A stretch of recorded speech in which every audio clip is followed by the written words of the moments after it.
श्री राम जन्मोत्सव पर कस्बे में आयोजित किए गए अनेकों कार्यक्रम। दशहरा मैदान में हिंदू राष्ट्रवादी देशभक्ति एवं सनातन धर्म की दिशा दिखाने वाले ओजस्वी वक्ता पुष्पेंद्र कुलश्रेष्ठ ने किया संबोधित। खबर जयपुर जिले के ऐतिहासिक पौराणिक एवं धार्मिक नगरी सांबरलेक में भगवान श्री राम के जन्मोत्सव पर अनेकों कार्यक्रमों का आयोजन किया गया। श्री राम के जन्मोत्सव पर मंदिरों को विशेष प्रकार से सजाकर शानदार भजनों के कार्यक्रम किए गए।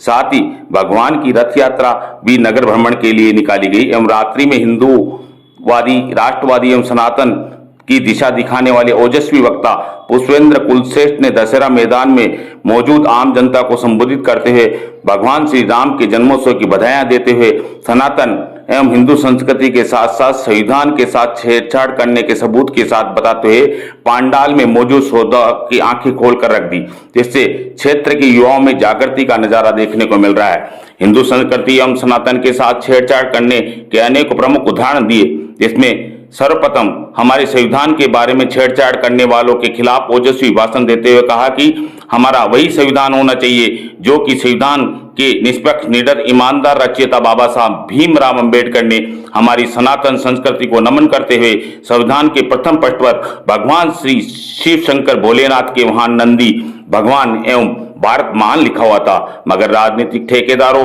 राजनीतिक चाटुकारों ने हमारे संविधान को छेड़ते हुए अपने वोटों की राजनीति करते हुए इस संविधान के साथ छेड़छाड़ कर चुके हैं और हमारी आने वाली पीढ़ी को हमारे सनातन हिंदू संस्कृति और संविधान से दूर रखा जा रहा है। हमको हमारी आने वाली पीढ़ी को हमारी उस संविधान व संस्कृति व सनातन के साथ साथ छेड़छाड़ करना कतई बर्दाश्त नहीं है। हमको वही संविधान होना चाहिए जो बाबा साहब भीमराव अंबेडकर ने बनाया था। साथ ही कुलश्रेष्ठ ने वाराणसी का उदाहरण देते हुए कहा कि हमारे देश में अनेकों प्रकार की विदेशी ताकतों के हमले हुए, जिसमें हमारे सनातन संस्कृति और हिंदू धर्म के पवित्र प्रसिद्ध मंदिरों को क्षति पहुंचाने और खंडित करते हुए उनका नाम निशान करने की कोशिश की गई, मगर अब हिंदू जाग चुका है, पुनः विग्रह स्थापित होने का समय आ चुका है। मैं वोटों की राजनीति नहीं करता हूं, आप चाहे किसको वोट करें किसको ना करें ये आपकी मर्जी है। मैं किसी को नहीं कहता कि आप इसको वोट करें। हमारे सनातन एवं हिंदू संस्कृति में वह ताकत है, इसको मानता है ऊपर वाला उसको छप्पर फाड़ कर देता है। इसलिए हमारी हिंदू संस्कृति और सनातन की रक्षा करना हम सबका कर्तव्य है। साथ ही देश के जवानों और पुलिस के जवानों के द्वारा किए जा रहे कार्य को सलाम करते हुए कहा कि हम सबको हमारे जवानों एवं पुलिस कर्मियों के परिवार के मध्य प्रत्येक त्योहार पर जाकर उनकी मां बहनों के हाथों में मिठाई का डिब्बा देकर उनके मध्य त्योहार मनाकर उनका हौसला अफजाई करना चाहिए। साथ ही हर सनातनी को इन चाटुकारिता करने वाले नेताओं एवं वोटों की राजनीति करने वालों की गुलामी ना करे। हमारे सनातन धर्म की संस्कृति को बढ़ाने के लिए निष्पक्ष एवं ईमानदारी से कार्य करना ही हम सबका धर्म होना चाहिए। इस प्रकार कुलश्रेष्ठ ने सनातन धर्म के साथ साथ संविधान के साथ एवं वर्तमान में हो रहे हिंदू धर्म के साथ अत्याचार की खुलकर उदाहरण देते हुए आम जनता की तालियां बटोरी। साथ ही आम जनता ने पांडाल में अपना हौसला जोश दिखाते हुए पूरे पांडाल में जय श्री राम के नारे गुंजायमान कर दिए। इस अवसर पर मुख्य अतिथि दीनदयाल कुमावत भाजपा जिलाध्यक्ष, पूर्व भाजपा जिलाध्यक्ष ओजस्वी वक्ता पुष्पेंद्र कुलश्रेष्ठ ने स्मृति चिन्ह देकर सम्मानित किया। ओजस्वी वक्ता को सुनने के लिए सांबर ही नहीं अपितु फुलेरा, नैना सहित आसपास के क्षेत्रों के ग्रामीण अंचल के लोग दशहरा मैदान में भारी बरसात में भी सुनने को मौजूद रहे। इस अवसर पर शांति व्यवस्था के लिए अतिरिक्त पुलिस अधीक्षक दूदू श्री दिनेश शर्मा, सांबर तहसीलदार कृष्णा शर्मा, सांबर वृत्ताधिकारी लक्ष्मी सुतार, जोमनेर वृत्ताधिकारी मुकेश चौधरी सहित आसपास के थानों का जाब्ता एवं अधिकारी तैनात देखे गए। दीनदयाल कुमावत ने कहा कि हम भगवान श्री राम के वंशज है, हिंदू संस्कृति की रक्षा करना, हम भगवान श्री राम का उत्सव मनाना हमारा कर्तव्य है। इस अवसर पर पुष्पेंद्र कुलश्रेष्ठ भी अपना संबोधित देकर हौसला अफजाई करेंगे। Report APB news सांबरलेक।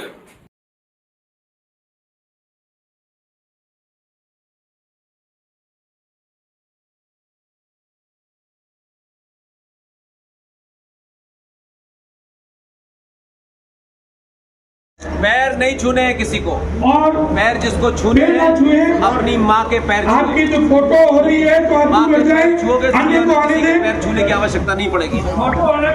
भारत के पूर्वी एक सबसे बड़े प्रदेश बंगाल में एक डायरेक्ट एक्शन मुस्लिम लीग ने उसकी कॉल दी और जिसके तहत उस यूनाइटेड बंगाल का मुस्लिम लीग का जो नेता था, जो मुख्यमंत्री था, हुसैन शहीद सोहरावर्दी, उसने पुलिस वालों को बिना बताए, उन पुलिस वालों को पता भी नहीं था, 2 दिन की छुट्टी दी। और उस 2 दिन की छुट्टी में आप सर्च कर लें, ढूंढ ले सारा डॉक्यूमेंट, नहीं कोई 5000 साल पुरानी कहानी नहीं है।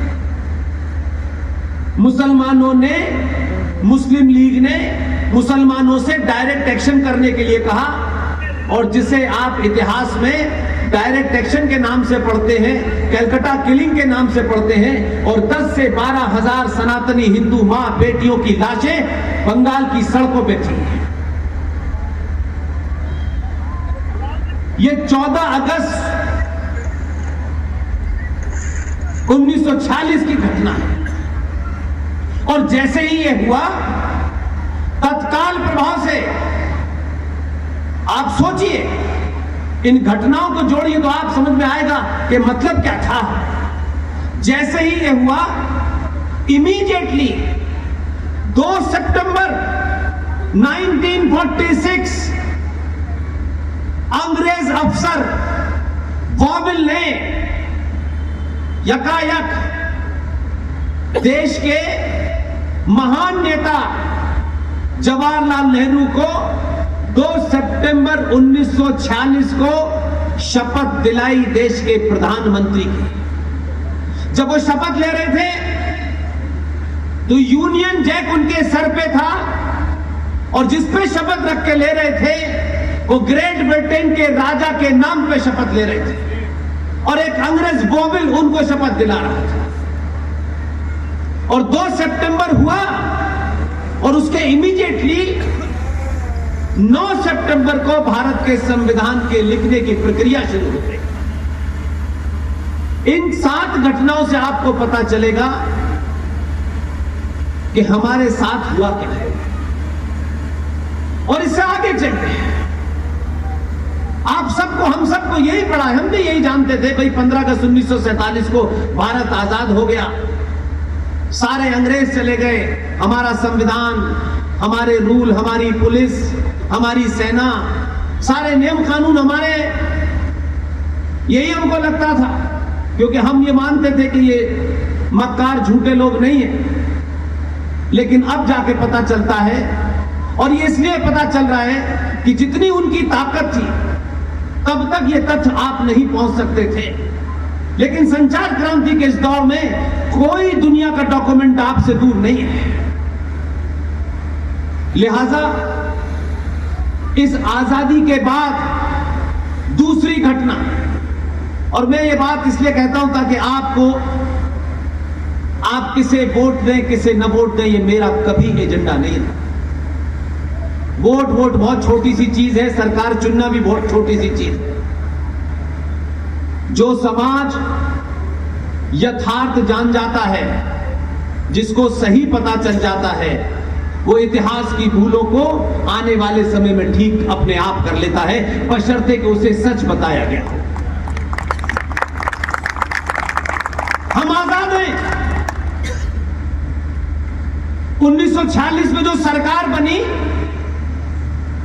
उस सरकार की घोषणा हुई, लेकिन मंत्री बनाने का जो फैसला था वो इंग्लैंड का कागज कि वो अप्रूवल होके आएगा कि हम किसको मंत्री बनाएं और किसको न बनाएं। ये भी हुआ।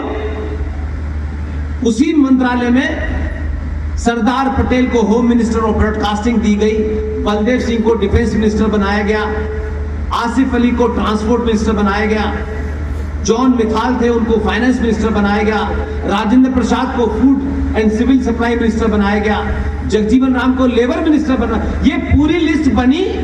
आज तो आपके लिस्ट बनती है, घोषणा होती है राष्ट्रपति के, उस वक्त ये इंग्लैंड में गई कि इसको अप्रूव कर दीजिए, अप्रूव होके आ गई।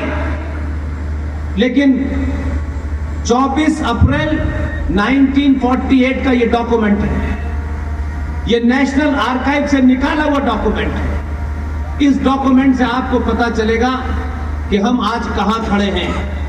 दुनिया में आप अच्छे कपड़े, महंगी गाड़ी, बहुत सारे गहने पहनकर घूम सकते हैं, लेकिन दुनिया आपको जब देखती है तो वो ये समझ नहीं पाती कि ये आचार्य चाणक्य की औलादे हैं। या में इतना झूठ चला गया है कि कोई सच भी बोलता है तो भी काफी दिनों तक ऐसा लगता है कि नहीं, इसका कोई एजेंडा है। होगा लोगों का, आज भी बड़े बड़े संगठन खुलेआम झूठ बोल रहे हैं, उनकी मजबूरियां होंगी, हमारी कोई मजबूरी नहीं है। इसलिए सार्वजनिक मंचों से कर्नल RSN सिंह, रॉ के पूर्व director major general GD Bakshi, अंतर्राष्ट्रीय मामलों में PhD करने वाले सुशील पंडित, अंकुर शर्मा, ललित अंबरदार, प्रोफेसर कपिल कुमार, प्रोफेसर पवन सिन्हा, ये पूरे देश में किसी पार्टी की टिकट के लिए नहीं घूम रहे हैं। हमारी टिकट नहीं खरीद सकती। टिकट दो कौड़ी की चीज होती है, लोग पैर छूने से टिकट मिल जाती है भाई। हम उसके लिए नहीं बने। हम चाहते हैं कि आने वाली पीढ़ियां हमको उस लाइन में खड़ा ना करें कि जो लोग ये जानते थे, वो बोलने से डर रहे थे कि उन्हें गिरफ्तार कर लिया जाएगा, उन्हें मार दिया जाएगा, उनका नुकसान हो जाएगा। दुनिया में अभी गोली ऐसी कोई नहीं बनी जो हमें मार सके। ध्यान रखिएगा, किसी भी सभ्यता में, सिविलाइजेशन में, जब समाज लालची हो जाता है या व्यक्ति विशेष लालची हो जाता है, लालची व्यक्ति इमीडिएटली उसके अंदर कायरता आ जाती है कि वो अपने लालच को पूरा करने के लिए किसी के कितने भी अत्याचारों को सहन करता है। लालच आपको कायर बनाता है और कायर व्यक्ति, कायर समाज, कायर संगठन अपने शत्रु से लड़ते नहीं है, उससे समझौता करते हैं। 1948 ब्रिटिश साम्राज्य का जो भारत था, जिसे आप ब्रिटिश इंडिया कहते हैं, उन्हें गुलाम बनाया, हम पे राज किया। जो उस ब्रिटिश साम्राज्य के आखिरी वायसराय थे, उनका नाम जानते हैं? उनका नाम है लॉर्ड लुईस माउंटबेटन। मुझे जरा सा बताइए कि जिन लोगों ने आपको गुलाम बनाया, आप पे अत्याचार किया, जलियांवाला किया, दुनिया में बंगाल के अंदर 2-2 फैमिन को आर्टिफिशियल बनाया, क्योंकि इंग्लैंड में गेहूं भेजना था कि यहां पे लोगों को आर्टिफिशियल फैमिन से आपने लाखों लोग मार दिए। उनका आखिरी वायसरॉय 15 अगस्त 1947 को तथाकथित आजाद भारत का पहला गवर्नर जनरल बना और 1948 में लॉर्ड माउंटबेटन को अंग्रेज सरकार ने बर्मा का गवर्नर जनरल नियुक्त कर दिया। उनको यहां से जाना था, तो इस तथाकथित आजाद भारत के आजाद प्रधानमंत्री ने जो चिट्ठी लिखी ग्रेट ब्रिटेन के किंग को, वो आर्काइव में मौजूद है। उस पे डेट है 24 अप्रैल 1948। और ये चिट्ठी किसने लिखी कि माउंटबेटन के जाने के बाद भारत में गवर्नर जनरल बनाना था, राष्ट्रपति नहीं बनाना था, गवर्नर जनरल बनाना था। किसी को गवर्नर जनरल बनाने के लिए उन्होंने क्या किया? हम कह रहे हैं हम आजाद हैं, हम इनके झूठ को ही मान लेते हैं। भारत का प्रधानमंत्री ग्रेट ब्रिटेन के राजा को चिट्ठी लिखता है, अंग्रेजी में भी है और हिंदी में भी कर दिया, ताकि आपको पता चले कि आपके साथ जिन्हें आप मानते हैं महान हैं, आधुनिक भारत के निर्माता हैं, कमाल के फ्रॉड हैं। वो चिट्ठी लिख रहे हैं 24 अप्रैल 1948 को। उस चिट्ठी का वर्बेटम बताना चाहता हूं ताकि कोई युवा पीढ़ी कहीं चौराहे पे, किसी गली में, किसी चाय के अड्डे पर जब चर्चा हो तो उसके फैक्ट 100 नहीं 1000% करेक्ट होने चाहिए, ताकि वो कल इस बात से न डरे कि ये बात एक आए थे हमारे यहां दिल्ली में, बहुत जोर जोर से बोल रहे थे लेकिन झूठ बता के गए हैं। मैं उसको सामाजिक तौर पे कमजोर नहीं करना चाहता। मैं बड़ा हूं छोटा हूं ये महत्व नहीं है, मैं कौन हूं ये भी महत्व नहीं है। महत्व यह है कि मैं जो कह रहा हूं वो सत्य की कसौटी पे सही है तो ठीक है, और नहीं है तो फिर मेरे बड़े और छोटे कद का कोई मतलब नहीं, कोई मतलब नहीं। इसलिए चिट्ठी लिख रहे हैं पंडित, ये कहां बने पता नहीं चला हमें आज तक, कहां के पंडित थे हमको नहीं पता चला। चलिए ये निजी झूठ है, अपने निजी जीवन में उन्होंने बोला, मुझे उसमें कोई इंटरेस्ट नहीं। वो चिट्ठी लिखते हैं किंग को 24 अप्रैल 1948, बच्चा बच्चा जानता है 15 अगस्त 1947 को हम आजाद हो गए, हमारा राज है, हमारा संविधान है, हमारा कानून है, हमारी पुलिस है, हमारी फौज है, ये हर बच्चे बच्चे को पता है। लेकिन पता ही चला कि पिताजी जिसे अपनी पार्टी के 9 वोट नहीं मिले थे उसको प्रधानमंत्री घोषित कर गए, और 1948 में वो ग्रेट ब्रिटेन के पीएम को चिट्ठी लिख रहा है, और चिट्ठी क्या लिखता है उसका वर्बेटम मैं आपको बताता हूं। Jawaharlal Nehru presents his humbly duty to your majesty and has the honor to submit for your majesty's approval the proposal। Hindi में कर्तव्य प्रस्तुत करते हुए और महामहिम की स्वीकृति के लिए भारत के डोमिनियन में महामहिम के मंत्रियों के प्रस्ताव को प्रस्तुत करने का सम्मान कि श्री चक्रवर्ती राजगोपाल रख लीजिए, और गवर्नमेंट ऑफ इंडिया एक्ट 1935 की कॉपी रख लीजिए, 80% फोटो कॉपी है। हमारा संविधान ऐसा है, हमारे संविधान में ये है, आपके संविधान में। मैंने इसलिए कहा कि इतनी बड़ी तादाद में, और मुझे लगा कि कुछ वरिष्ठ पुलिस के अफसर हैं, उनके यहां भी चर्चा होती होगी, क्योंकि वो भी इंसान हैं, वो दिन भर पुलिस वाले नहीं रहते हैं, वो जब तक वर्दी में हैं तब तक सरकार के हैं, वर्दी उतारने के बाद जब घर पे जाते हैं तो किसी के पति होंगे, किसी के भाई होंगे, किसी के बेटा होंगे, उनसे मना नहीं किया गया है कि आप सच मत बोलो, उनको भी इजाजत है। सरकार की नौकरी करने का मतलब नहीं है कि हमने सरकार के खिलाफ कुछ बोलना है। आप सरकार की नौकरी, सरकार की ड्यूटी बजानी समझ में आता है, लेकिन आपकी भी जिम्मेदारी है कि आप सच बताएं, कम से कम अपने अंदर तो बताएं। 1960 और 1961 के कानून से भारत की पुलिस गवर्न हो रही है।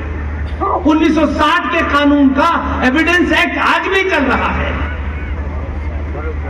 आप पुलिस वाले को गाली देते हो, आप थाने में रिपोर्ट लिखाने जाते हो, वो रिपोर्ट नहीं लिखता है, आपका क्राइम अलग होता है, उसके पास आईपीसी नहीं है, वो रिपोर्ट किस में लिख लेगा? आप लव जिहाद पर चले जाते हैं, इसकी भी रिपोर्ट लिखाने जाते हैं। वो बुला के भाई, वो शरीफ पुलिस वाला जिसके हाथ में बहुत ज्यादा ताकत नहीं है, वो आपको बिठा लेगा, आपकी शोर शराबे के कारण वो कुछ बोलेगा नहीं, लेकिन उसके पास कौन सी आईपीसी में लव जिहाद का केस वो रजिस्टर कर ले। आप चले जाते, वो छोड़ देता आपके, तो उसके पैसे खा लिए। आप कभी उस पुलिस वाले से मिलते हो क्या? कहीं ये समाज ने पुलिस के बीच में कभी बातचीत की कि आप किस हालात में काम कर रहे हैं? क्योंकि उनको भी आजाद है, उनको भी बता दिया गया है।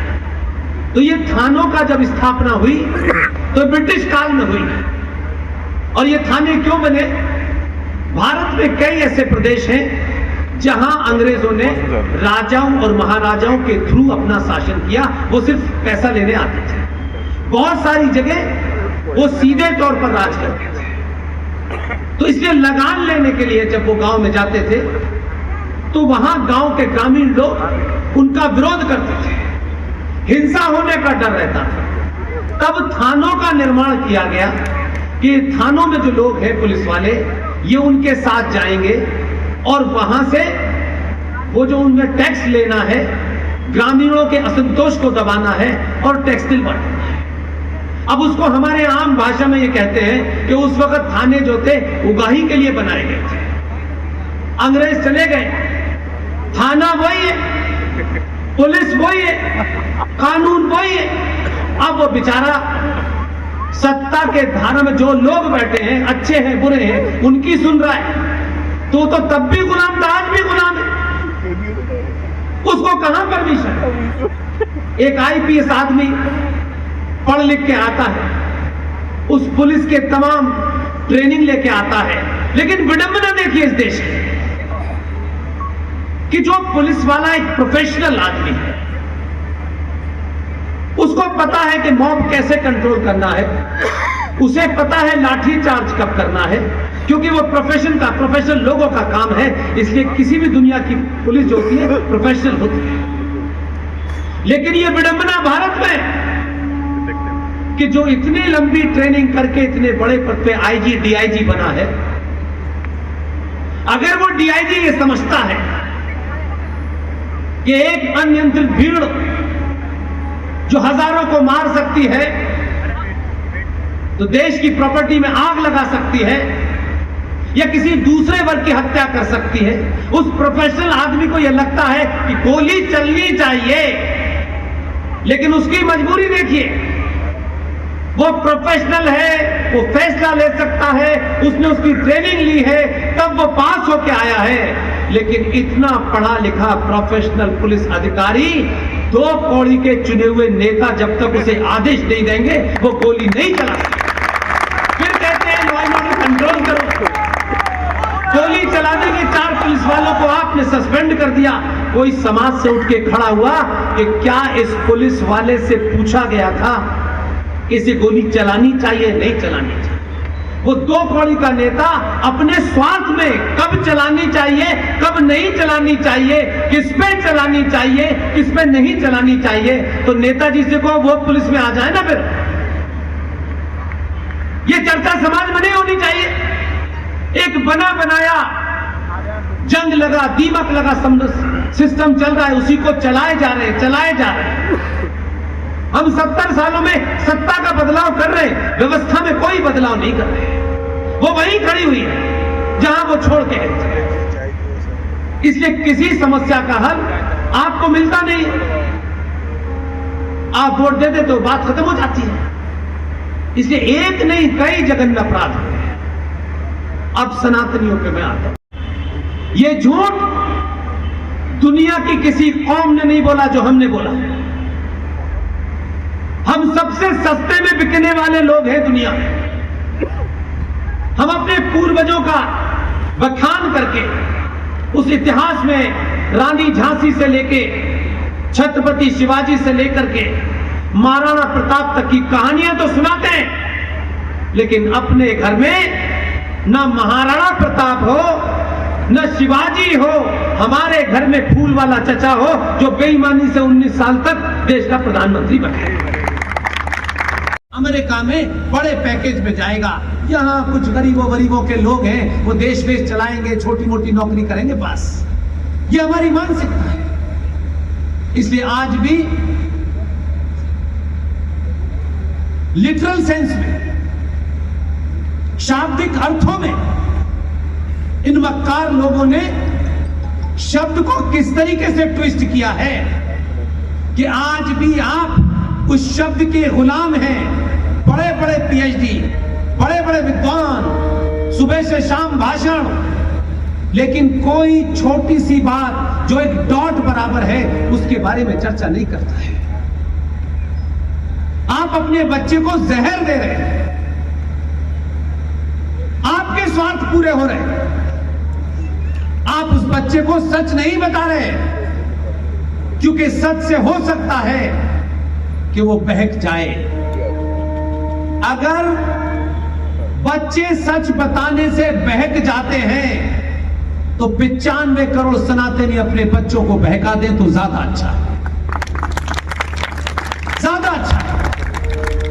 कम से कम अगले 50 साल के बाद, हम आजाद होने के बाद एक घायल अवस्था में घूम रहे हैं। सत्ता कुछ है, व्यवस्था कुछ है, हमारी मान्यताएं परंपराएं कुछ और हैं। जो समाज सत्ताएं ऐसी चुनता है जिसकी उसकी मान्यता और परंपराओं और सरोकारों से कोई लेना देना नहीं होता, वो हमेशा एक कुंठित समाज रहता है, इंफिनिटी कॉम्प्लेक्स का शिकार रहता है, एहसास कमतरी का शिकार होता है। इसलिए हमने सबसे बड़ा झूठ बोला, और ये झूठ इसलिए बोला कि मैंने शुरू में कहा कि आप लालची हैं, आपको जल्दी से कुछ भी चाहिए, किसी कीमत पे चाहिए। इसलिए आपने बोला सारे धर्म बराबर है, सारे धर्म बराबर है। कहां लिखा है, कहां लिखा है सारे धर्म बराबर है? सनातन में, हमारे साहित्य में धर्म का अर्थ कुछ और है। रिलीजियन शब्द का हिंदी में ट्रांसलेशन धर्म नहीं है, लेकिन शत्रु ने, जिन्होंने तलवार के जोर पर इस देश में हुकूमत की, उनसे डर करके कुछ लोगों ने पूरा नैरेटिव ही गलत बनाया। हमारे साहित्य में धर्म का अर्थ होता है ड्यूटी। मजहब और धर्म में जमीन आसमान का फर्क है। मजहब कोई 1400 साल पहले पैदा हुआ, कोई 2000 साल पहले पैदा हुआ, उसकी कोई किताब है, उसका कोई पैगंबर है, प्रॉफिट है, उसके पैदा होने की डेट है, उसके मरने की भी डेट है। मेरा प्रश्न आपसे, सनातनियों से पूछना चाहता हूं, सनातन की कोई किताब है? सनातन का कोई प्रॉफिट है?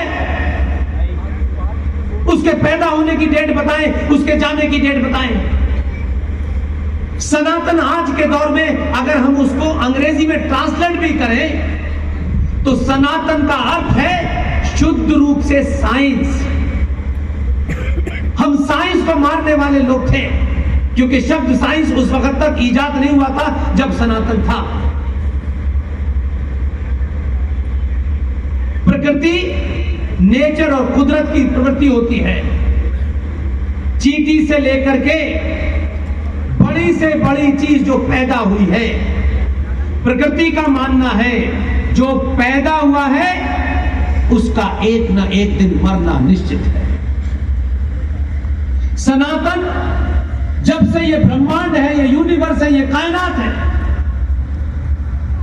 तब से सनातन है, और जब तक ये ब्रह्मांड है तब तक सनातन रहेगा। तो जब सनातन पैदा ही नहीं हुआ तो उसे कोई माई का लाल मार कर सकता है, लेकिन सनातन के बारे में आप बात नहीं करते। सनातन क्या है? ये सृष्टि, ये शरीर, ये मानव जीवन सिर्फ 5 तत्वों में बना हुआ है। ये कोई आज किसी पंडित जी ने मंदिर में भाषण दे दिया उससे नहीं हुआ है। 5 तत्व। हम कहते हैं हमारे परिवारों में किसी का देहांत हो जाता है तो हम क्या कहते हैं? हमने उन्हें 5 तत्व में विलीन कर दिया। ये 5 तत्व क्या है? अग्नि, वायु, पृथ्वी, आकाश, जल, इन्हीं 5 से आपका शरीर बना है। इसलिए हमारे यहां हम ये मानते हैं, हमें उस पे भरोसा है, उस अल्टीमेट ताकत पे भरोसा है कि जब उसने हमें पैदा किया तो उसको पता था कान यहां लगाना चाहिए, नाक यहां होनी चाहिए। उनको पता होगा ना, ऐसा तो नहीं है कि उन्हें पता नहीं था। हम जैसे आते हैं वैसे ही 5 तत्वों में विलीन होकर समाप्त हो जाते हैं। लेकिन जो ये कहते हैं कि हमें उस पे यकीन है, अब उसका नाम वो अल्लाह के नाम से ले, किसी के नाम से ले, या जीसस के नाम से ले, वो अलग मामला है। वो कहते हैं वो अल्टीमेट है, हम भी मानते हैं वो अल्टीमेट है। लेकिन ये कैसे मुमकिन है कि हम उसे अल्टीमेट मानते हैं, उसने हमें जैसा भेजा है हम वैसे ही जाते हैं। ये कहते हैं हुआ सबसे अल्टीमेट, हमने कहा होगा, लेकिन ये मुझे बताएं, उसको नहीं पता था कि काट छांट ऊपर ही कर देनी चाहिए थी, नीचे क्यों भेजा है? तो तुम्हें उस पर यकीन नहीं था क्या? अरे उसने जब तुम्हें बना के भेजा, हमें बना के भेजा, तो ऐसे आए थे वैसे ही जाते, कि उस पर ही तुमने सवाल खड़ा कर दिया कि नहीं उसको नहीं पता था, तो तुमने यहां काट छांट कर ली। तो हम ये कहते हैं, आज भी हम कहते हैं कि सनातन साइंस है, साइंस, इसको कोई नहीं मार सकता, लेकिन सनातन का ढोंग करने वाले हजारों संगठन इस सनातन को चौराहे पे बेच रहे हैं। उनको एक्सपोज कीजिए, उनको बेनकाब कीजिए समाज में, क्योंकि लोगों के स्वार्थ आएंगे जाएंगे, कोई फर्क नहीं पड़ेगा, हजारों पुष्पेन, हजारों जीडी बख्शी चले जाएंगे, लेकिन हम अपने स्वार्थ के लिए झूठ नहीं बोल रहे हैं, क्योंकि सारे स्वार्थों को छोड़ने के बाद आपके बीच आने का 2012 में फैसला लिया था। ये सोच के नहीं जाते हैं यहां किसकी सरकार है, ये एजेंडे में नहीं है। देश के किसी कोने में किसकी सरकार है, सरकार का मुखिया कौन है, उसकी क्या विचारधारा है, हमें इंटरेस्ट नहीं। इसलिए आपके राज में आने से पहले बहुत सारे लोग बहुत बात करते हैं। मैंने कहा कि वो सरकार के मुखिया समेत पूरी कैबिनेट भी यहां आ जाए और मैं 2 घंटे बोलूंगा और ताली बजाते हुए न उठे, उसी दिन बोलना बंद कर।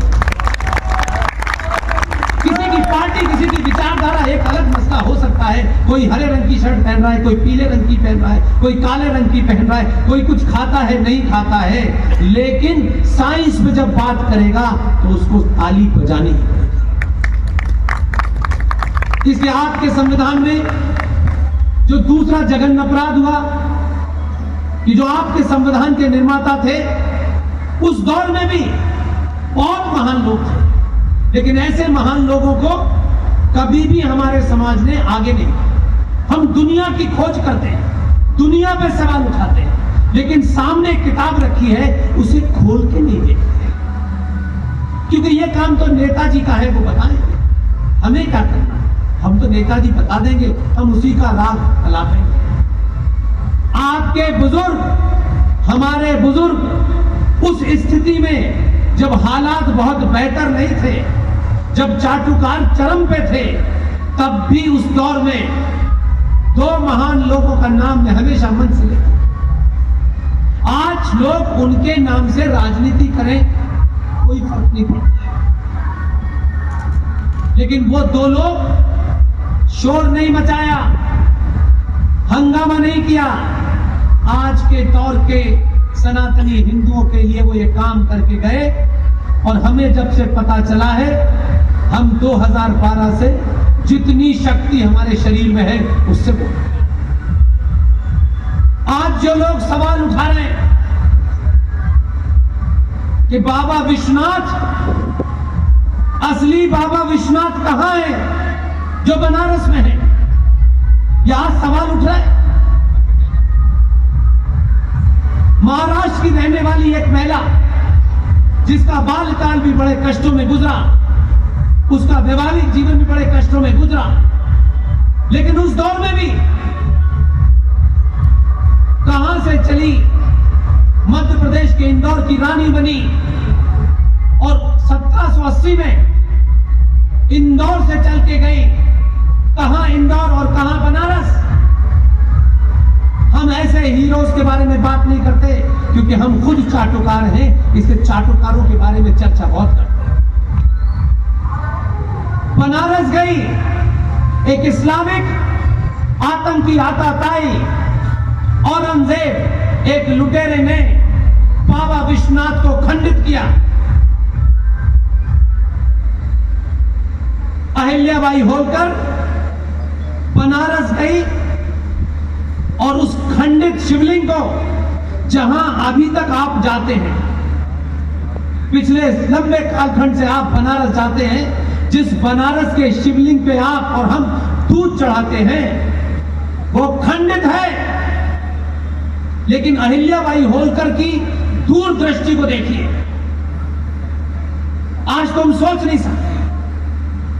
अहिल्याबाई इंदौर से चल के उस खंडित शिवलिंग को उठाती हैं, उसको स्थापित करती हैं, पूजा पाठ करती हैं और शिवलिंग के ऊपर के जितने भी मुकुट थे सब पे सोना चढ़ाती हैं और वापस आ जाती हैं।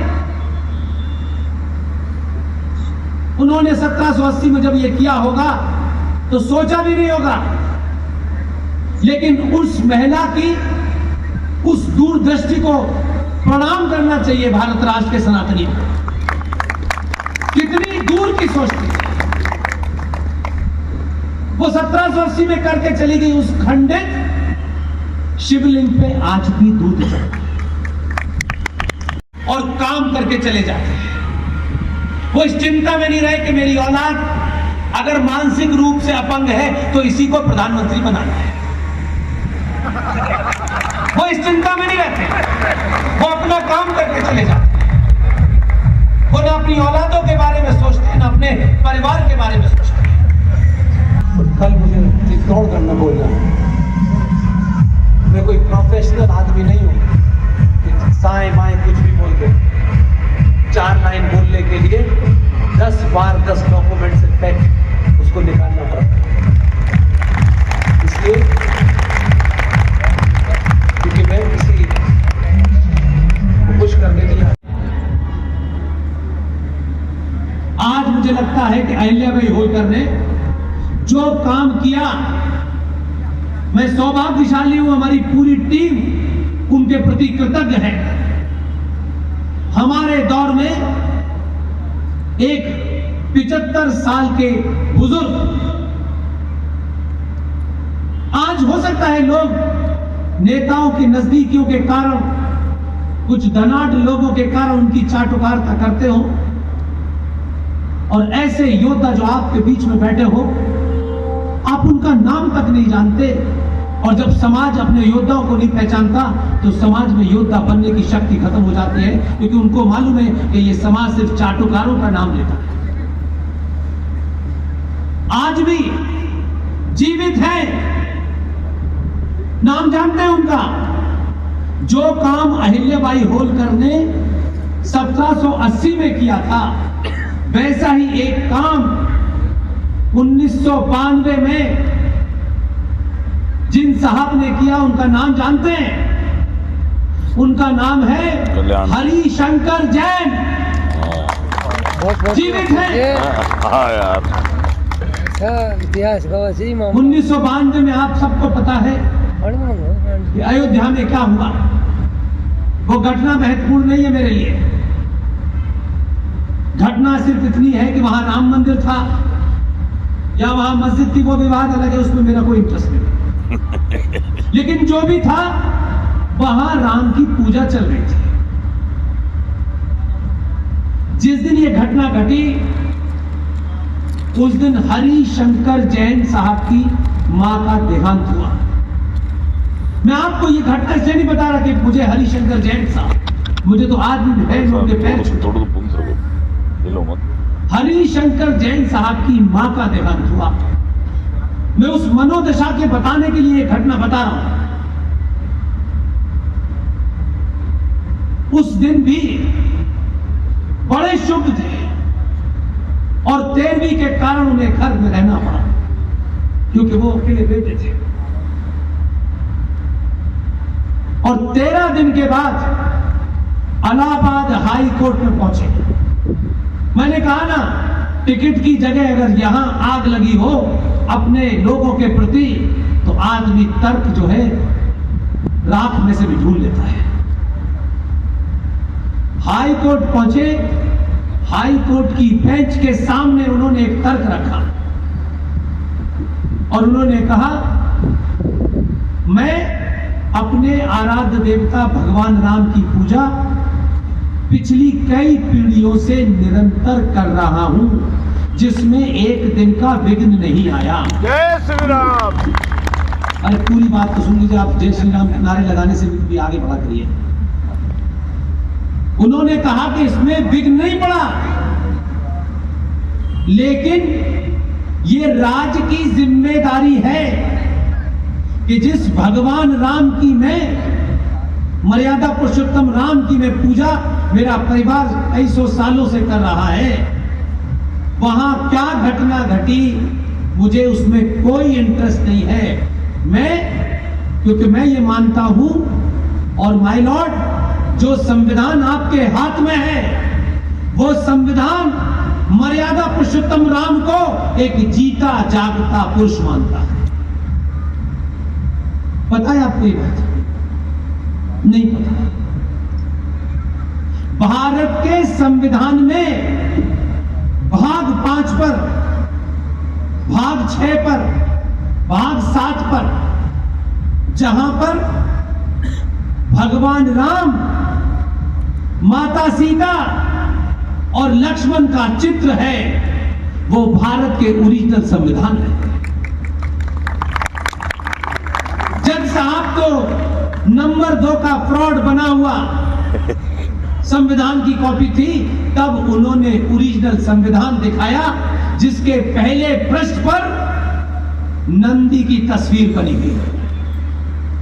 और ये कोई संविधान किसी हिंदू संगठन ने नहीं बनाया, और उस वक्त तो हिंदुत्व की बात करने वाले लोग वैसे भी कम थे। उसी संविधान का हवाला दिया और कहा कि मेरी पूजा निरंतर जारी रहे, इसका आदेश आप राज्य सरकार को दीजिए। 1992 में इलाहाबाद हाई कोर्ट ने एक फैसला दिया, राज्य सरकार से कहा ये विवादित भूमि पर कब फैसला आएगा, कैसे आएगा, इसमें इंटरेस्ट नहीं है, लेकिन भारत के नागरिक का ये संवैधानिक अधिकार है कि जिस भगवान राम की पूजा अनंत काल से वो कर रहा था, निरंतर कर रहा था, अगर किसी ने तोड़ दी है, किसी ने खराब कर दी है और पूजा में विघ्न पड़ गया है, तो राज्य सरकार सुनिश्चित करे कि ये पूजा कल से जारी हो जानी चाहिए।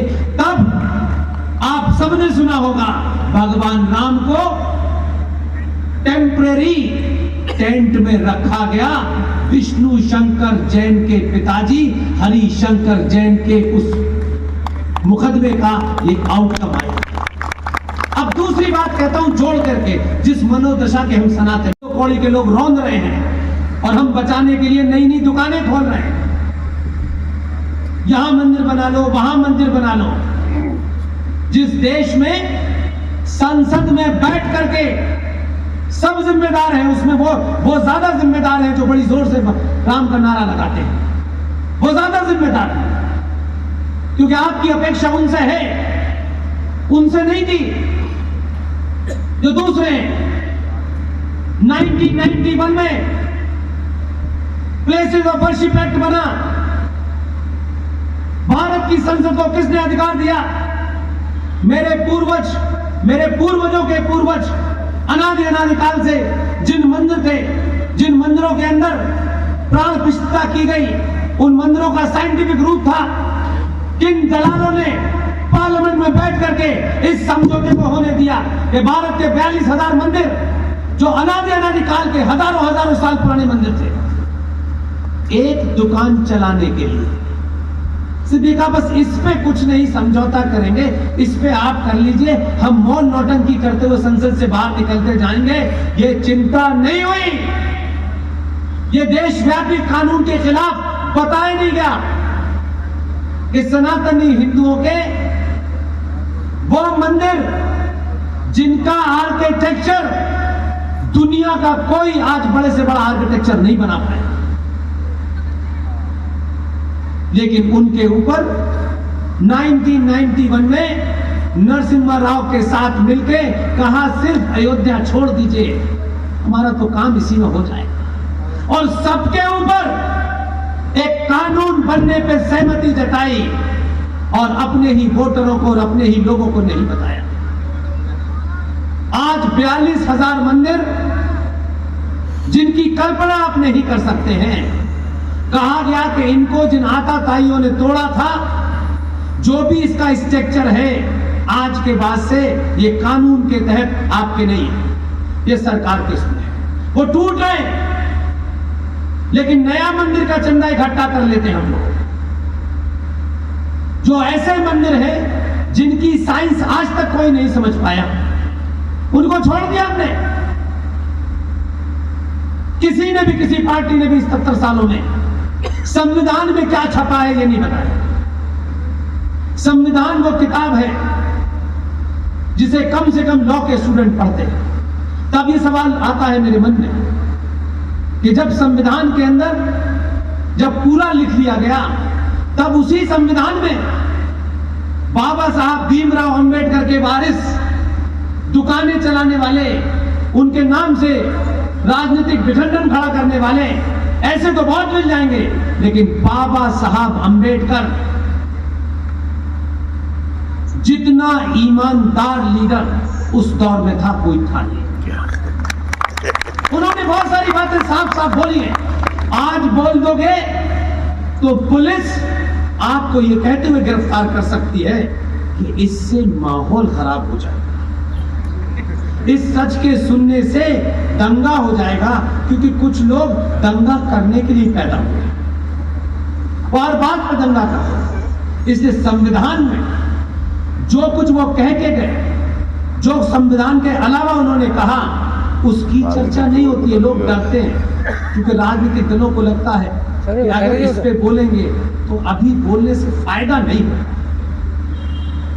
फायदा हो या ना हो, अंबेडकर और डॉक्टर राजेंद्र प्रसाद ने मंत्रणा की कि ये जो संविधान है, जिसकी पहली लाइन, लॉ का कोई स्टूडेंट बैठा हो, संविधान को खोलते ही पहले पन्ने पर ऊपर नंदी बन रहे हैं और नीचे पहली लाइन क्या है? India, that is Bharat. ये पहली लाइन है कि नहीं है? लेकिन इसी लाइन को लेकर के आपके पूर्वज उस वक्त वो किसी हिंदू संगठन में नहीं थे, ना उन्होंने दावा किया, शुद्ध कांग्रेसी थे, अपना काम करके गए।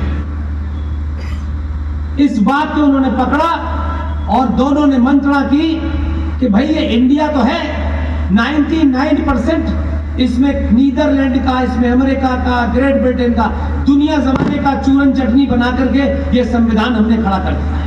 नहीं है। तब अंबेडकर ने, डॉक्टर राजेंद्र प्रसाद ने इस पर मंत्रणा की और कहा कि कैसे हम इस भारत के संविधान में भारत को दिखाएं, आने वाली पीढ़ियां भारत क्या था उसके बारे में सोचें। तब नंदलाल बोस शांति निकेतन बंगाल में एक बहुत बड़े आर्टिस्ट थे, जहां नेहरू जी ने अपनी बेटी को कुछ दिन के लिए वहां भेजा था कि कुछ सीख के आए। क्या सीखी मुझे नहीं पता, लेकिन नंदलाल बोस जी को बुलाया गया। मध्य प्रदेश के जबलपुर के राम मनोहर बिलोर सिन्हा थे, उनको उस टीम में रखा गया और फिर उस पूरे संविधान को पढ़ा और जहां जहां संविधान में जैसे जैसे कहीं फंडामेंटल राइट्स है, कहीं ड्यूटीज की बात कही गई, कहीं कर्तव्यों की बात कही गई है, कहीं राज्य की और सेंटर की बात कही है, उसके हिसाब से अनादिकाल में सनातन के अंदर कैसे राजा उन चीजों को करते थे, तब उनको चित्रों के माध्यम से उसमें संलग्नित किया गया। इसलिए पहले पेज पे नंदी, दूसरे पे गुरुकुल, तीसरे पे राम लक्ष्मण सीता, चौथे पे गीता का ज्ञान, पांचवे में बौद्ध का दर्शन, छठे में जैन का दर्शन, सातवें में मौर्य कालीन,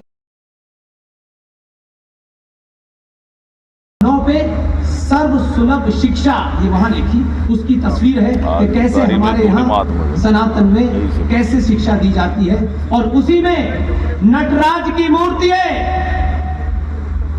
उसी में शिव का तांडव है, उसमें भगवान कृष्ण है, उसमें सुभाष चंद्र बोस है, उसमें शिवाजी है। अगर इस संविधान से वो कौन मक्कार था कि जो पहली प्रति छपी है, वो जो आज के लोकसभा भवन के हीलियम गैस में रखी हुई है, उसमें आज भी चित्र हैं। किसको डर था इन चित्रों से, जिसको अगले एडिशन में हटा दिया गया। अगर इसकी हमने लड़ाई लड़ी होती तो ये हिंदू भी नहीं है, ये मुसलमान भी नहीं है, ये कांग्रेस और बीजेपी और सपा और अपा जपा जितने हैं, ये वो नहीं थी। ये सिर्फ इसी बात की लड़ाई होती कि जो ओरिजिनल संविधान है, उस संविधान में जो लिखा है उसमें आप अमेंडमेंट करें, समय समय पे आप अमेंडमेंट करते रहिए, यह आपका प्रोरोगेटिव है। लेकिन उसमें जो चित्र बनाए गए थे, जिसमें भारत था, जिसमें सनातन था, जिसमें अनादि अनादिकाल की हमारी परंपराएं थी, आस्थाएं थी, उनको क्यों हटाया गया? तो आज का हिंदू, आज का सनातनी विमुख नहीं होता। इसलिए बहुत लोग ऐसे काम करके गए कि आने वाली नस्लें जब इसके बारे में चर्चा होगी, और इस चर्चा को खास तौर से राजस्थान में आता हूं तो जोर से बोलता हूं। आप सोचेंगे कि मैं क्यों ये बात कह रहा हूं। इसलिए कह रहा हूं, सरकार में कौन है कौन नहीं मैं नहीं जानता। राजस्थान के जितनी भी पॉपुलेशन है, इसमें उन लोगों को माइनस कर दीजिए जिन्हें इससे संकट हो सकता है। शुद्ध सनातनी हिंदू किसी पार्टी का भी हो, आपके राज्य में एक कोटा नाम की जगह है जहां में भी कुछ दिन पहले हो गया। कोटा का सांसद कौन है? ओम बिरला जी, जो लोकसभा के स्पीकर हैं। उनके एक आदेश से भारत के संविधान की कॉपी जो हर साल छपती है अमेंडमेंट के साथ, हमारी टीम पूरी ताकत लगाए हुए है कि जितने भी अमेंडमेंट करने हैं उल्टे सीधे वो आपका प्रोरोगेटिव है, वो हमारा प्रोरोगेटिव नहीं।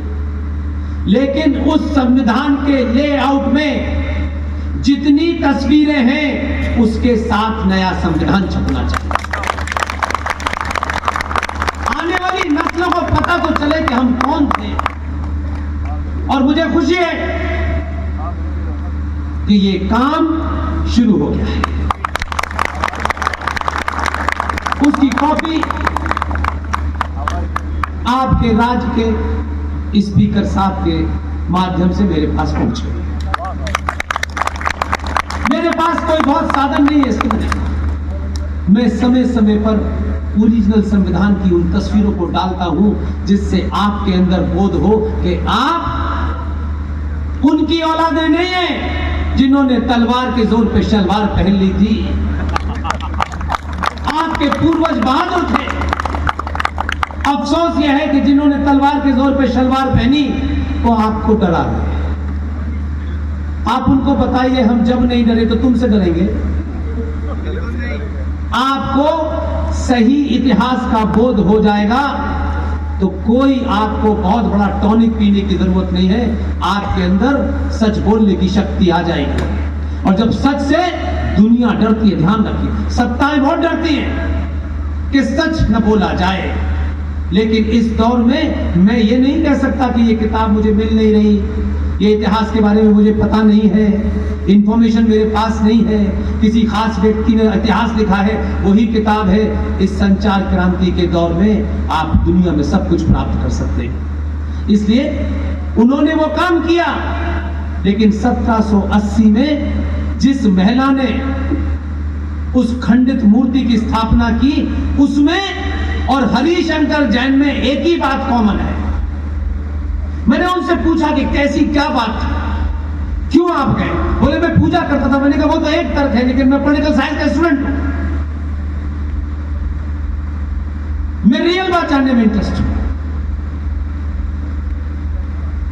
उन्होंने जो कहा तब मुझे लगता है कि आपके बीच में चाणक्य बैठे।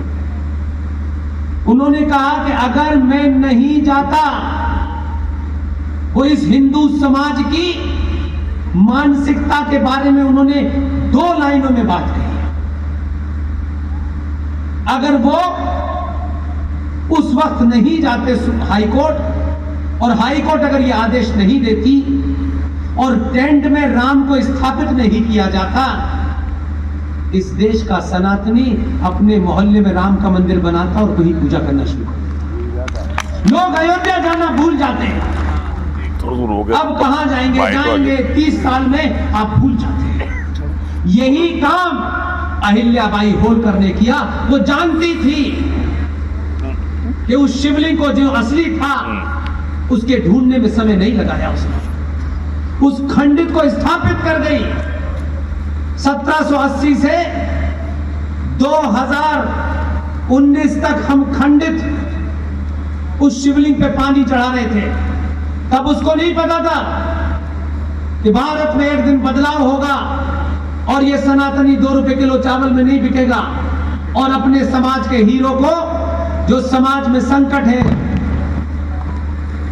जो मुद्दे हैं, उन मुद्दों के लिए असली आदमी को चुन लेगा। और एक आदमी गुजरात में चुना, वो गुजरात से गया निकल के, अपने घर में जी सकता था, लेकिन इसको मैं मानता हूं ये शक्तियां होती हैं जो हमसे आपसे जो कराना होता है वो कैसे कराती है। गुजरात में जो आदमी जीत सकता था उसको कोई पागल कुत्ते ने नहीं काटा था कि वो बनारस गया और बोला कि मुझे यहीं से चुनाव लड़ना है। ऐसा नहीं था कि कोई शक्ति के कारण वो वहां पहुंचा और वहां से चुनाव लड़ा। और जिस बाबा विश्वनाथ के मंदिर में 10 लोग नहीं खड़े हो सकते थे, आज बाबा विश्वनाथ के उस नगरी के अंदर, उस मंदिर में 10,000 लोग एक साथ खड़े हो सकते। और जब सब कुछ बन गया, जब उसका मॉडर्नाइजेशन हो गया, सब कुछ हो गया, तब देखिए प्रकृति ने क्या करवाया। उसी जो हम सब के आराध्य हैं विष्णु शंकर जैन, हरि शंकर जैन के बेटे के माध्यम से, उसी प्रांगण में जहां असली शिवलिंग था, एक दिन बनारस की 4 मध्यवर्गीय महिलाएं, उन्होंने सिर्फ इतनी गुहार लगाई कि हमें श्रृंगार गौरी के दर्शन करने की इजाजत दिला दीजिए। देखिए, सबके भाग में सब कुछ नहीं लिखा होता है, जिसके भाग में जो लिखा होता है ऊपर वाला उससे करवा लेगा। हम बहुत ज्यादा शेखी मार के कहें ये हमने किया, ऐसा नहीं है। 4 मध्यम वर्गीय परिवार की महिलाएं उसका कारण बनी और विष्णु शंकर जैन से कहा कि इस श्रृंगार गौरी की पूजा की इजाजत दे, हमें चाहिए, क्योंकि 1992 में अयोध्या में कुछ घटना घटी जिसके कारण पुलिस को ऑर्डर दिया गया कि जहां जहां लॉ एंड ऑर्डर की समस्या हो सकती है वहां पूजा बंद कर दी जाए। श्रृंगार गौरी में 1992 के बाद से पूजा नहीं हो रही थी। उनके बेटे को चुना, कोई जानता भी नहीं था हरिशंकर जैन कौन और विष्णु शंकर जैन कौन। विष्णु शंकर जैन से कहा कि आप हमें इजाजत दिलवा दीजिए। इसलिए मैं कह रहा हूं, अपने मन से निकाल दीजिए कि मैं कुछ नहीं कर सकता, आप ही सब कुछ कर सकते हैं। अपनी भूमिका अपने सामर्थ्य के हिसाब से तय कीजिए और सब प्रधानमंत्री बनेंगे, सब एमपी बनेंगे, ये लालसा छोड़ दीजिए। उनसे भी बड़ा काम आपसे करा सकती है। हमने अपनी आंखों से देखा है इस 10 साल में। इसलिए न रात में नींद आती है, न दिन में हम सोते हैं। दिन भर हमारे दिमाग में कुछ चलता रहता है। उनके बेटे ने हाई कोर्ट में अर्जी डाली, कैसे ऐसे 1992 में एक सरकार ने आदेश कर दिया कि श्रृंगार गौरी की पूजा रोक दी जाए। हाई कोर्ट ने चिट्ठी लिखी, ऑर्डर भेजा उत्तर प्रदेश सरकार को, इसमें उनकी राय मांगी। उत्तर प्रदेश में कौन बैठा है? योगी आदित्यनाथ। आप यही समझ पाए, ये मुझे नहीं मालूम था। जब उसके दरबार में अर्जी गई कि उत्तर प्रदेश सरकार से इसकी राय ले ली जाए, तो वहां के चीफ सेक्रेटरी साहब गए, साहब इस पे क्या जवाब देना है? तो जिसको उत्तर प्रदेश में बिठाया है उसके वस्त्रों में जेबी नहीं है, इसलिए कोई कागज रखता ही नहीं। उसने कागज में पूछा क्या आदेश है, उन्होंने कहा कि आपकी राय मांगी गई है कि उत्तर प्रदेश इसमें क्या चाहती है। उसने कागज पढ़ा, 4 टुकड़े किए, डस्टबिन में डाला। उसने कहा हमारी राय पूछिए, आज से श्रृंगार गौरी खोल दी जाए। श्रृंगार गौरी एक बहाना था, ऊपर वाले को कोई बड़ा काम कर रहा। श्रृंगार गौरी के दर्शन हुए, तब पता चला कि जिसे आप ज्ञान और मस्जिद, ये 2 अलग अलग बात है, इसका कोई तालमेल नहीं। एक ज्ञान व्यापी मस्जिद है, उस ज्ञान व्यापी मस्जिद में व्यास परिवार 1993 तक पूजा कर रहा था। लेकिन देश के हालात ऐसे थे कि कोई बोल नहीं सकता। लेकिन वो 4 महिलाएं उसका कारण बनी, और जब पूजा की इजाजत मिल गई तब ये हुआ कि इस श्रृंगार गौरी की दीवार के पीछे इसका सर्वे होना चाहिए, पता करना चाहिए इसके अंदर क्या है, क्योंकि मुसलमान उसमें नमाज पढ़ते हैं। इतनी सी पिटीशन लगाई, इसके लिए चीफ जस्टिस नहीं बनना था। मैं फिर आपको वो एक एक बात बार बार इसलिए बताता हूं ताकि आपको लगे कि किसी को भी चुन सकती है प्रकृति। बहुत महान बनने की आवश्यकता नहीं। डिस्ट्रिक्ट कोर्ट के जज आज की व्यवस्था में सबसे आखिरी, उनके अर्जी पहुंची, जाति मत पूछना, जाति मत पूछना। मेरे लिए जिसने बहादुरी का काम किया है वो क्षत्रिय है, जिसके पास ज्ञान है वो ब्राह्मण है। ब्राह्मण और क्षत्रिय मां की पेट से नहीं पैदा होते। हमारे समाज में कहा गया है, हमारे साहित्य में कहा गया है कि जिसको ज्ञान प्राप्त हो गया वही ब्राह्मण है, जो सेना में चला गया वही क्षत्रिय है। ये जो हो गया है कि मां के पेट से जो पैदा हुआ है उसका कोई देना देना नहीं होता। लेकिन आप सोचिए, एक डिस्ट्रिक्ट जज ने यह आदेश दिया कि भाई अंदर का सर्वे होना चाहिए। एक डिस्ट्रिक्ट जज ने, अदना सा आदमी, जाति अगर भारतीय व्यवस्था में पूछे तो सबसे कमजोर, उससे यह काम कराया। तो वो जो आए थे, छोटे भाई का पजामा बड़े भाई का कोट, उन्होंने कहा हम आग लगा देंगे। ये बनारस की घटना है, कल परसों की घटना है, कोई 2000 साल पुरानी नहीं है। डिस्ट्रिक्ट मजिस्ट्रेट को भी वही कमिश्नर बनाया गया, वो भी मौजूद है। काम नहीं होने देंगे। जज ने डिस्ट्रिक्ट मजिस्ट्रेट को बुलाया, उनका मेरा आदेश कल लागू हो जाना चाहिए, कोई दुनिया की चीज इधर से उधर हो जाए। कल 27 लोग सर्वे करना चाहते हैं अंदर, उनको जाना है, उनका सर्वे कराना है और मुझे रिपोर्ट करना है। डीएम साहब की समझ में आ गया। सर्वे हुआ, 27 लोगों में से किसी एक आदमी के भाग्य में था। बहुत बड़े बड़े अफलातून उसमें अंदर गए थे। हरिशंकर जैन का पुत्र भी उसी में था। अब ये आप उसको स्पिरिचुअली ले लें, पॉलिटिकली ले लें, जैसा लेना है ले लें, उसी के नाम में विष्णु भी था और शंकर भी था। सबने देखा, किसी ने कैलेंडर देखा, किसी ने दिया देखा, किसी ने कुछ देखा। उसने जैसे ही नीचे देखा, उसने कहा बाबा मिल गए। और तब पता चला कि एक शिवलिंग नुमा चीज वहां है, उस पे कुछ लोग कुल्ली कर रहे हैं, पैर धो रहे हैं, हाथ धो रहे हैं। तब उसने कहा इसका पानी कम करवा दीजिए डिस्ट्रिक्ट मजिस्ट्रेट साहब। तो वो बोले, जो जानवरों को काटते हैं वो बोले मछलियां मर जाएंगी। तो डिस्ट्रिक्ट मजिस्ट्रेट भी मजे का आदमी था, उसने कहा कोविड में हमने एक्स्ट्रा ऑक्सीजन रखी है, मरेंगे नहीं।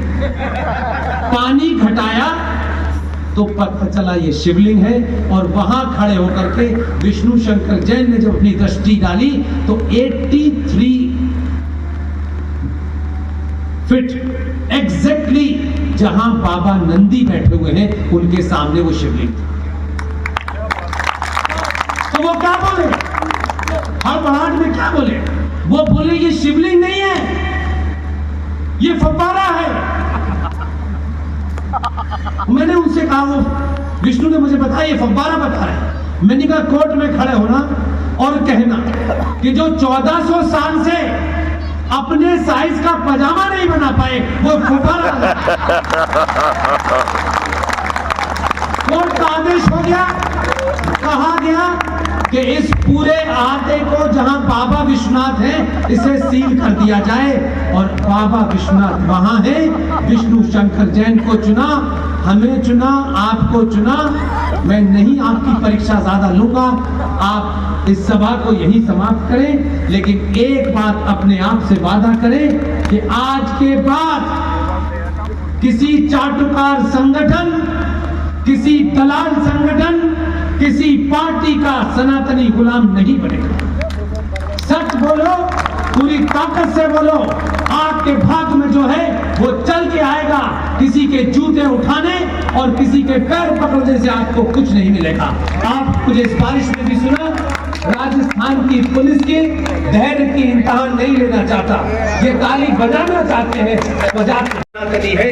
ये ध्यान रखिएगा, इस देश को तोड़ने, इस देश को आग लगाने वाली ताकतें और सनातन के बीच में अगर कोई आखिरी दीवार है, जो कश्मीर में जिहादी पत्थर फेंक रहा है, जो हिंदुस्तान में पत्थर चलाते हैं, ये पत्थर रोकने की आखिरी दीवार ये पुलिस वाला है। वो पुलिस के ऊपर पत्थर नहीं चला रहे, वो आपके घर के दरवाजे और शीशे के ऊपर पत्थर चला रहे हैं। आपकी जिम्मेदारी है कि ये किसी का बेटा, किसी का भाई, किसी का पति है। जब आपको मौका मिले तो इनकी वर्दी के अंदर कोई सनातनी भाई छिपा हुआ है, इनके ऊपर पत्थर कितने भी जिहादी चला दे, इनके ऊपर नहीं पड़ना चाहिए। ये आखिरी लाइन बची है, आर्मी वाले नहीं आएंगे, उनका मैंडेट नहीं है। आप दिवाली में, आप होली में डिस्ट्रिक्ट मजिस्ट्रेट साहब को कितने मिठाई के बड़े बड़े डिब्बे देने जाते हैं और उसके नीचे उतने ही बड़ा लिफाफा लगाते हैं, काम का लगाते हैं नहीं। डिस्ट्रिक्ट मजिस्ट्रेट को मिठाई की आवश्यकता नहीं है। आपके शहर में 72 घंटे ड्यूटी जो पुलिस वाला करता है, वो अपने बच्चों के साथ न होली मनाता है न दिवाली मनाता है। उसकी तनख्वाह इतनी नहीं होती कि वो ये सब कुछ कर सके, वो इतनी घूस भी नहीं ले सकता है। आप अपने अंदर तहिया कीजिए, करोड़ों की मिठाई फिक जाती है, बर्बाद हो जाती है। आज से तय करिए, होली हो या दिवाली हो, शहर के 100 समृद्ध लोग आप चंदा लेकर के टनों मिठाई बनवाइए और शहर के सबसे कमजोर पद पे बैठने वाले पुलिस वालों के घर जाइए, उनकी एब्सेंस में बिना नारे के, बिना नगाड़े के, बिना संगठन का पोस्टर लिए उनके घर मिठाई देने जाइए। उनकी माँ से, उनकी बहन से, उनकी बेटी से, उनकी पत्नी से कहिए, आपका भाई हमारी सुरक्षा में लगा हुआ है, इसलिए हमारी जिम्मेदारी है कि आप इस त्योहार पे हमारी मिठाई से मुंह मीठा करें। बहुत बहुत धन्यवाद। पैर नहीं छूने हैं किसी को, और पैर जिसको छूने पैर ना छुए, हैं अपनी माँ के पैर छुए। आपकी जो फोटो हो रही है तो माँ आपको के मिल जाए, पैर छुओगे, अन्य को आने किसी के दें। पैर छूने की आवश्यकता नहीं पड़ेगी। फोटो आने के बाद सबका हटाए, दूसरे चल जाएंगे।